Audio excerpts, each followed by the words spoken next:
Well, hello, writers. Welcome to episode number 106 of How Do You Write? I'm Rachael Herron, and I'm so glad that you're here with me today. Today, I'm talking to the delightful Alanna Okun, and we met at Writer's Digest in New York and just fell in love with her. She's a kindred spirit, and I think you'll really enjoy what she has to say. So before we get into the interview, just a tiny little catch up because I'm literally leaving for the airport as soon as I stop talking. I will edit this at the airport and hopefully get it up on time this week. And I'm going to the Surrey International Writers Conference in Vancouver, which really thrills me. I'm so excited to go to this conference. I've heard such good things about it. I'm going to be presenting on choosing between going toward traditional publishing or choosing self-publishing. And I have a memoir session and I have a memoir panel, I believe. I have a bunch of blue pencils. And interestingly, a documentarian who is making a documentary about the policing industry wants me to be on their documentary as the 911 dispatcher voice, since I have 17 years of experience with that. So I'm actually going to be being trailed by cameras while I'm there. Not at all relating to the writing world. But I will tell you that I am using that to my advantage. They want something from me. I'm getting something from them. This is a prominent documentarian. Under my name, when I'm on screen, I want it to say R.H. Herron, author of Stolen Things. And that's going to be my name for Thriller, which is actually my name also. And I want to be able to talk about the book on there because it is my 911 dispatcher thriller. So I'll get a little bit of promo there. And also, I've been looking for someone to film me giving sessions so that I can put it on my site and people can see how I teach. And I asked them if they'd be willing to do that because they're bringing all their professional equipment. So this is an example of best for all. In terms of it's a win-win. We all get something out of this. So, but what it means is that I'm not going to have any downtime for the conference. When I am not actually in sessions or doing something with the conference, I'm going to be filming. So, and I've told nobody this but my wife, and she thinks that I'm insane. I also need to finish a book while I'm gone because I need to edit it next week. And so, I don't know if I'm going to get it done. I'm going to really try. So that is my life right now. A little update on Patreon, new subscribers. Thank you so much to Melanie Levy and to Mary E. Lasher, who pledged at the amount where we chat all things creative and talk about writing for a half an hour a month together on Skype. So thank you to past, present, and future patrons. It really makes a world of difference to me and me being able to live this creative life. So thank you so much. Let's jump right into the interview. Please send me an email. Come by howdoyouwrite.net. Leave a comment. Tell me how you're doing. Tell me how your writing is going. And get some of your own writing done, my friends, this week. We'll talk soon. Well, I could not be more pleased today to welcome to this show my friend Alanna Okun. Hi, Alanna. Hi, Rachel. Thank you so much for having me. I am so glad that you are here. We met at the Writer's Digest conference in New York, and it was so great to meet you. I love so many things about you and your writing, but let me give you a little introduction first. Alanna Okun is a senior editor at Vox.com and the author of The Curse of the Boyfriend Sweater, an essay collection about crafting available now from Flatiron Macmillan. Her writing has been published in the New York Times, NPR, BuzzFeed, Apartment Therapy, and the Hairpin, among others, and she's appeared on Today, Good Morning America, and many other local and national TV and radio programs. That's a cool bio. Thanks. It's so funny. I like forget about everything and it seems kind of dinky, like piecemeal, and then you kind of see it all together and it's like, okay, I'm not like, totally messing up every aspect of my existence. Which is the way I feel about myself constantly. So I feel you. But of course, we immediately bonded because we have both written collections of essays about knitting and crafting and that kind of lifestyle. So it was so good to see you. I've really been loving the book. I've been going through it really slowly. I picked it up there and because I want to make it last because there's not that many of these kind of books out there. And I find your writing really beautiful and lovely. And I just want to talk about your process because that's what this podcast is about. It seems like you have this unique position that I always thought would be super challenging, that you write for your day job. And how do you then what I want to get to in this is like how you still keep energy for your own creative work. Can you talk a little bit about how you do that? Absolutely. So, I mean, that's kind of a question I ask myself constantly. And I should also sort of say off the bat, you're kind of catching me in a bit of a fallow period. So this is my first book. It came out in March. And it's not that, you're not obviously working on a book up until the moment it comes out. Like I probably crossed the I's and dotted the T's or vice versa the summer beforehand. But I really have not been working on any major project for myself since then. It's been like, definitely over a year since I've had something that felt like this really big, cohesive project. And I've been sort of dabbling and sort of, doing some short essays. And one of my best friends is an illustrator, so we've been working on some of that stuff together. But honestly, it's a big question in my day-to-day life right now is sort of how do I find that energy and sort of the reserves essentially to tap into. But I can also sort of speak to how the book came to be and sort of how I maneuvered that at the time. Please. So already by then, I was at BuzzFeed at the time. That was sort of where I worked for years and years. And I've been at this job. Was that as fun as it seems like it would be?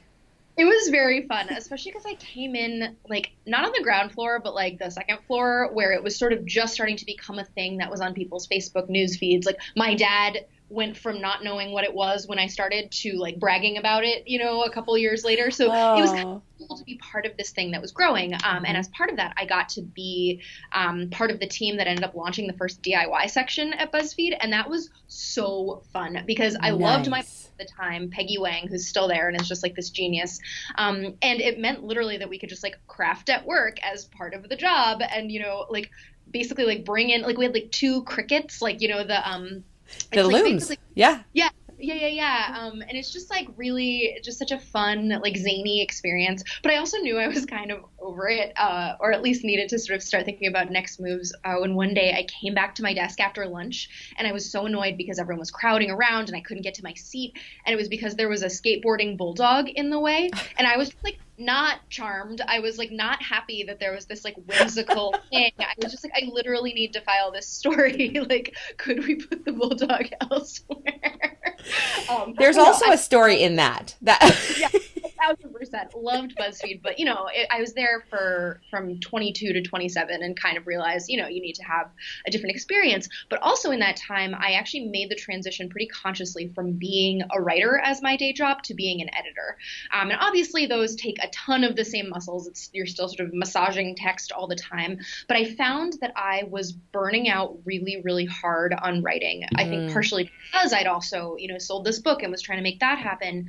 And also just that I didn't want to use the same set of muscles all the time. I actually found that like I've always dabbled in editing. Like I was an assistant editor at BuzzFeed, but I was still writing quite frequently. And I realized how much I liked being able to sort of have my writing muscles for myself and my editing muscles for everyone else, if that makes sense. Interesting.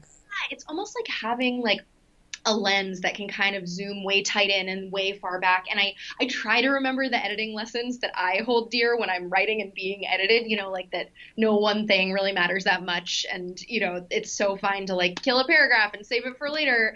And it's, seeing the forest for the trees and all that. And then of course you're like in the middle of this personal essay that you love and you're just like, no, I shan't, like every word, my child, so easier said than done. But I think that making that choice was a big one for me. And I think about it sometimes. I think about, would I want to get back into writing on a more sort of full-time basis? Would I want to, kind of, would that help jog some of my creativity in other spaces? And I honestly don't have the answer to that yet. And I think that probably my like writing life is going to need to be a little bit of a push and pull in that way.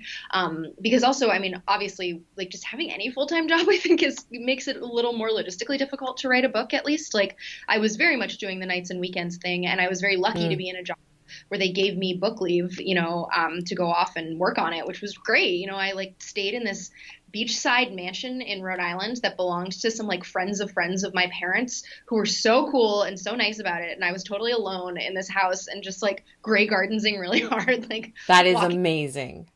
Oh my God. I was like, by the end, I was like walking around the beach in my like fake fur coat with like a glass of Chardonnay, So that's part of my process, I guess. I would like that to be part of my process. I just decided I need to find.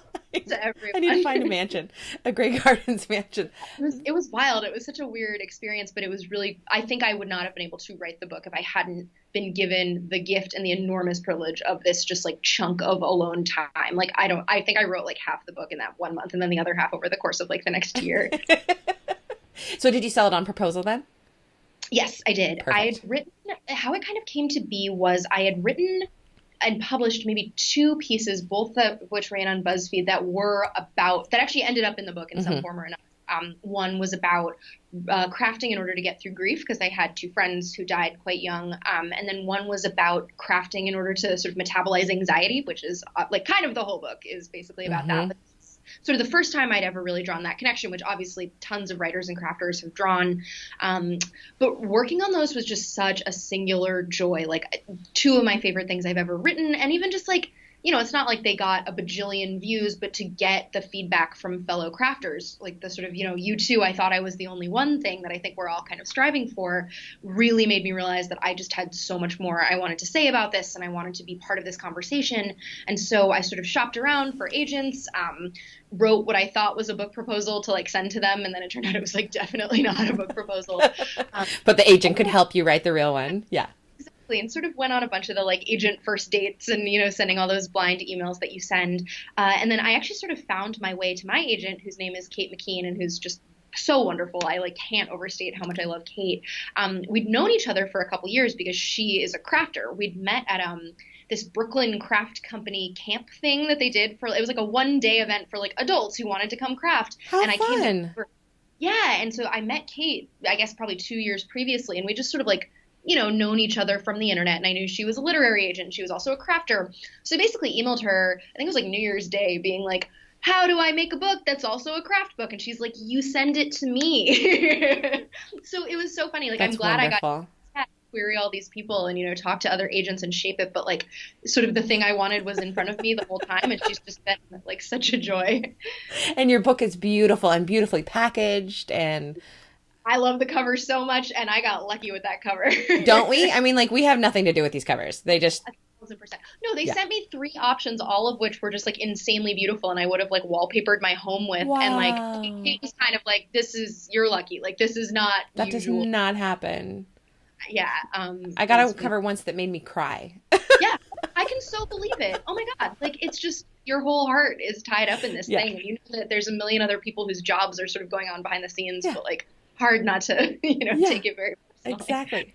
Well, what is the biggest challenge for you when it does come to writing your own stuff? I think it comes sort of getting over the mean personal voice of like, why are you writing this? It doesn't matter, and trying to cut off all criticism at the pass rather. I never remember how that phrase goes, but this is something I'm sort of saying this now, and really this is something I've even been like talking about in therapy as needing to get over, is I think that there is this sense, especially when you're writing these huge big things or these things that feel like a stand-in for you, that obviously it's not going to be for everyone, that there's going to be someone who thinks that what you're writing about is very fluffy and inconsequential. Absolutely, who thinks trying to be too cute or too flip, like, and I find myself even now, you know, however long into my career and working with other writers on this stuff, really falling prey to those kind of invisible voices to the point where sometimes I just don't even start something because I'm like, well, why am I the right person to write this? Or, you know, if I say this, it's going to sound so thin or silly or facetious. And that's a really easy set of excuses to just like not put your ass in the chair. And so I try really hard to just kind of be like, you know what? Get the words out and we'll figure it out later. Like get your 800, 900 words down for the beginning. And like, it doesn't have to be a whole book right away. Cause maybe that's part of it, but that's sort of a twin fear is like, I have, I think, sort of second book syndrome right now where I have all these ideas for things I want to do. And then I sit down and I write a couple thousand words and I'm like, well, this isn't a book yet. And it's like, yeah, well, neither was yours, homegirl. Like it kind of took some time and like a large team of people. But it's hard to remember that sometimes. I'm impatient to get back to that place of like being in book zone because I loved it so much. Like I loved it. I loved just being me in this project. And sort of I mean, as you know, as a knitter, sort of the uncomfortable cast on beginning, just the tightness and trying to get it right. And it just looks so stubby and so ugly. Like, not a fan of that point. And it's sort of where I'm at right now with a lot of projects. So. You are really singing my song, because I realize sometimes that I wake up in the morning and there is this expectation, a literal expectation in the back of my mind that is like a nonverbal lizard brain kind of thing that says, if I work hard enough, I'll finish the book today. Yes, the book that I started today. You could be 2,000 words in. Yeah, exactly. Exactly. And it's the same thing with the sweater. Like, I'm casting on for a sweater, and I'm going to wear that this weekend. And I know that consciously is impossible, but then when I look at those first few rows, I'm like, are you serious? I still have to work. Yeah, like, can I outsource this? Like, can I get an intern who will write this book and like knit this sweater for me, please? Like, you know, I mean, it sounds so silly to say this all out loud, but it does. But it's a feeling. Yeah. I'm also, let me ask you this too. I am a project knitter. I'm not a process knitter.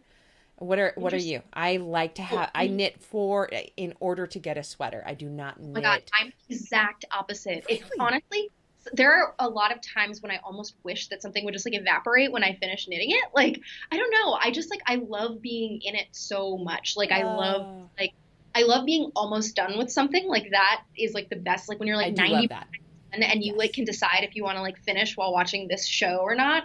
Yes. No, it's funny. I would have thought, and I think earlier in my life I was a lot more of a project knitter, but now I just want to learn I want to prove to myself that I can do it. You know, like, I want to like learn that I can turn a heel. I want to learn that I can like knit a sweater sleeve to sleeve. Like, I don't know. There's just sort of, there's such satisfaction in that. Have you ever heard of the Master Knitter program? This sounds really familiar to me. It's like a 2-year program or something like that, and you do learn how to do everything in knitting, and then you are a certified master knitter. It sounds like hell to me. It sounds like something that you might like to do someday. Maybe. I don't know. I mean, it's funny, you know, so I turned 28, and now I'm sort of facing what they call the Saturn returns years, right? Where it's like this idea that your whole sort of brain and body are trying to reset themselves. And I'm sort of thinking about, okay, what do I want to do with these next few years? And like, that is kind of in the realm of like something crazy enough that it just might work. Exactly. I mean, and that's what I love doing. I love doing projects that I choose a focus, but they actually bring a focus into something completely different that I never saw coming. So, well, this is a weird question, just because stating it is going to sound funny to you, but can you share a craft tip? And I'm speaking specifically about writing. Yeah. No, I always talk about teaching craft because, you know, I've taught some writing classes, and my friends are always like, "Oh my God, you're teaching craft?" And I'm like, yes, occasionally, not Wednesday, and not to writers usually.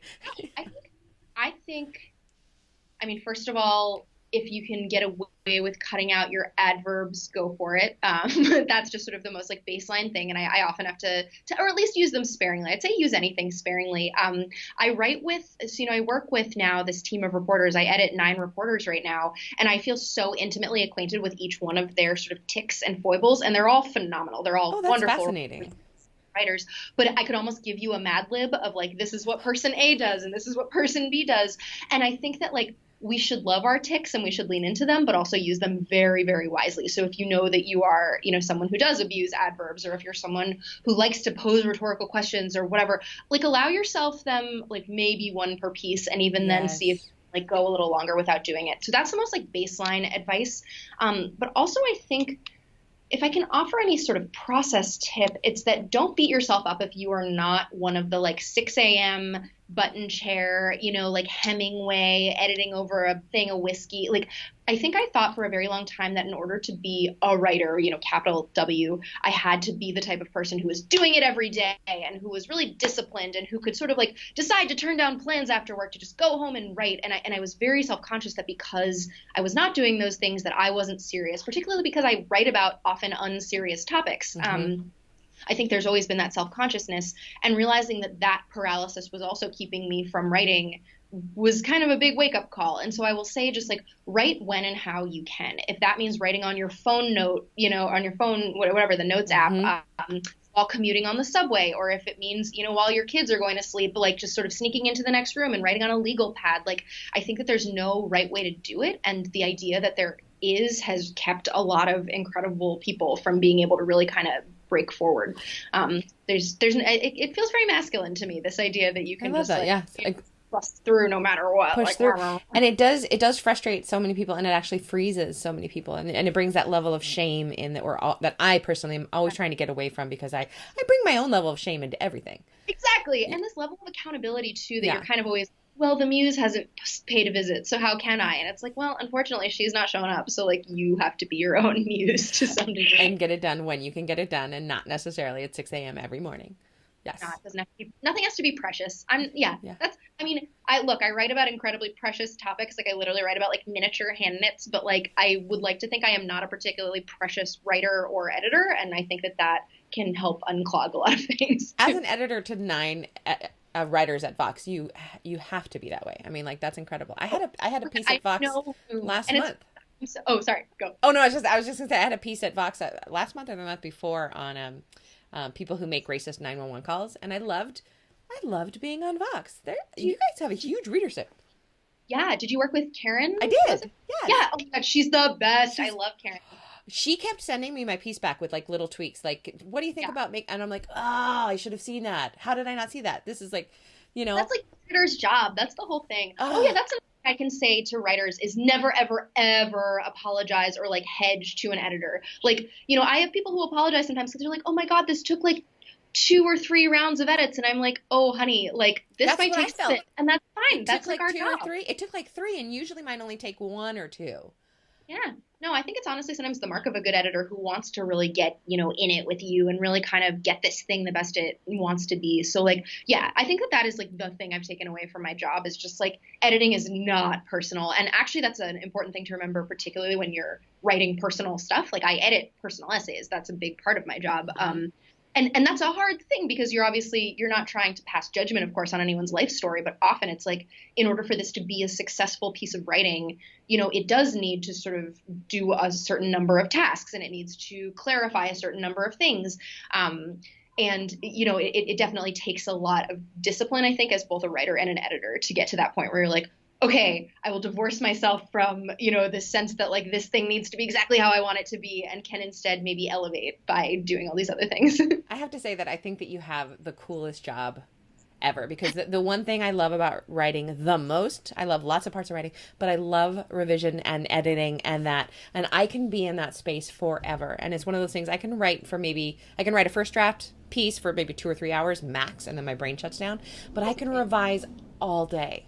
Happily. I'm so the opposite. Oh my God, I'd so much rather it's so get the funny. whole thing done at once and like one fell swoop and then like, oh my God, I'm also such a hypocrite. Like I want to revise like half a draft and that's it. Like it's the only thing I want to do. It's like I'm always like, yeah, you're the editor, do it. Like go make it better.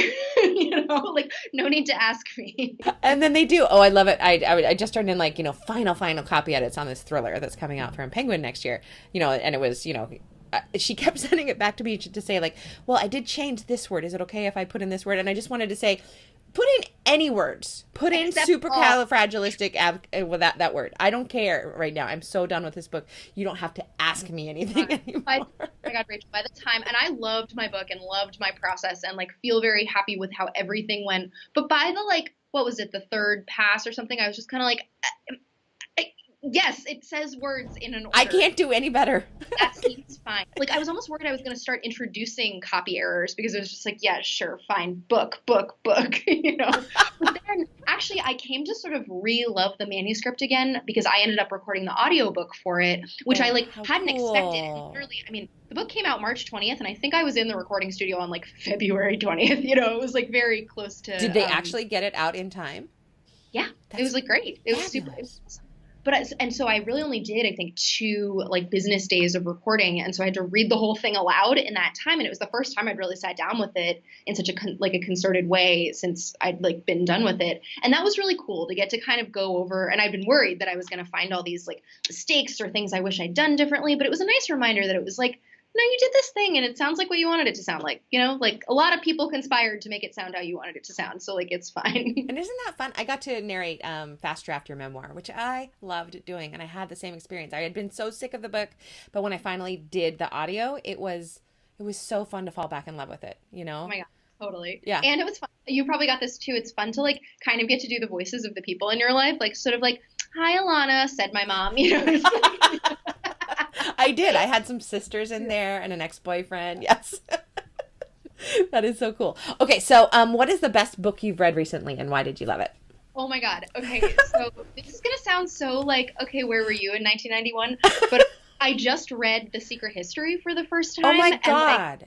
I can't believe I hadn't read it before. Like, I'm actually mad at everyone who's ever recommended a book to me that was not this book because it's so my shit. Like, so it's just these, what is it? I think it's like five, very sort of rarefied college kids. Academic. And it's murder, and you know what's going to happen at the beginning, and it doesn't matter, and it's just so like. It's by Donna Tartt, if anybody doesn't know. Tartt with three T's. Yeah.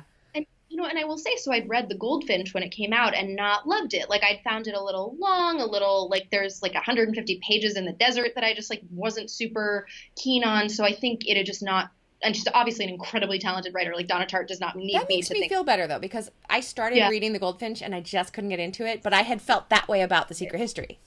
No, exactly. And then, so that's why it took me some time to just sort of be like, fine, I should read it. And I literally was like, canceling plans because I was so excited about this book. Like, and honestly, like I read a ton for my job and I live in this very busy city and my life is just very stressful and like exhausting sometimes. Like I've gotten off the reading bandwagon for a while. It's been a long time and I'm trying to read a book a week this year, which has definitely required some like wow, major. What a good idea. Yeah, it's actually, well, so it's my boyfriend's idea and he told me about it and then I was like, great, it's a contest now. And he's like, and I keep being like, so like, Brendan, where are you at? And he's like, I'm not informing you. Like, you can't have that. I'm on track if anyone's curious. But no, but it had still been a very long time since I'd really kind of like warmed up those muscles, the like reading under the covers with a flashlight style of reading. Yes. I just like, and I recommended it to a few friends who had also not read it, and they're all just like obsessed too. So that's so great. And I've actually thought of that recently. I've thought of that book recently, and I thought I wonder if I should put that back on my to be read because I haven't read it since 91 when it came out or 92. Yeah. So yeah. No, highly recommend. And then as far as new books, I just read in one sitting, sort of the opposite experience, and it's actually the opposite book in every possible way. Is Convenience Store Woman, and it's just this like. And I have to send you the author's name. I can't remember it off the top of my head, but it takes place pretty much, it's this woman. It's a first-person fiction. She's 36, and she's been working in the same 24-hour convenience store since she was 18. So sort of half her life out of the convenience store, half her life in. And it's just like this very neat and simple and eerie little book that I literally read one insomniac night between midnight and 4 a.m. And it was just like so lovely and so cool and made me really think a lot about convenience stores and sort of these like liminal spaces that people occupy. I think I think it would be an ideal like plane or road trip book. Like I think you could do it in one sitting and just really like. I love that. I love flying from New York to California or the other way and reading an entire book. Like one time I remember I was finishing the page as it was still taxiing in, reading a little bit faster because I was going to get it. And and you just escape into this world and it's so cool. I love those suggestions. Thank you. Yeah.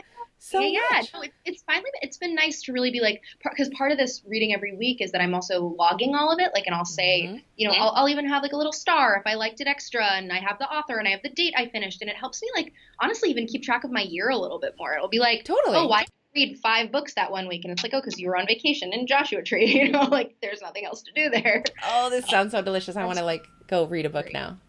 Yeah. Which is what I'm always wanting to do. Well, tell us where we can find you. Tell us a little bit about The Curse of the Boyfriend Sweater. Yeah. So the book is available wherever books are sold, and it's a collection of personal essays all about crafting. And so we sort of organized it basically loosely on sort of themes. So one is about how I've used crafting to navigate grief, and one's about anxiety, and one's basically about boredom, and one's about joy, and all these things. It's not as neat as all that, but it's basically sort of tracking my life through making things, which I think hopefully people can relate to, even who are not sort of the fibery types. My dad is a fisherman, and my mom is a drummer, and I was making sure that this could be something that like they could sink their teeth into. I and love be that like, your mom is a drummer. Oh yeah, she's amazing. Wow. She's a klezmer drummer. It's like traditional Jewish music. It's amazing. That's cool. yeah, so that's the book, and that's sort of wherever again books are. And then I am very findable on the internet. My Twitter handle is just my first name, Alanna, and then my website is alanaokun.xyz because I used to have alanaokun.com and then it lapsed and I just like never got it back. So. And Okun is spelled Okun for you listeners driving in the car. So it has been such a treat to talk to you, such a treat to meet you there. Yes. And I just like completely fell in love with you the moment that we met, and I just knew we had to be friends. So thank you so much. Oh my gosh. Have a wonderful day. Thank you. Take care. Bye.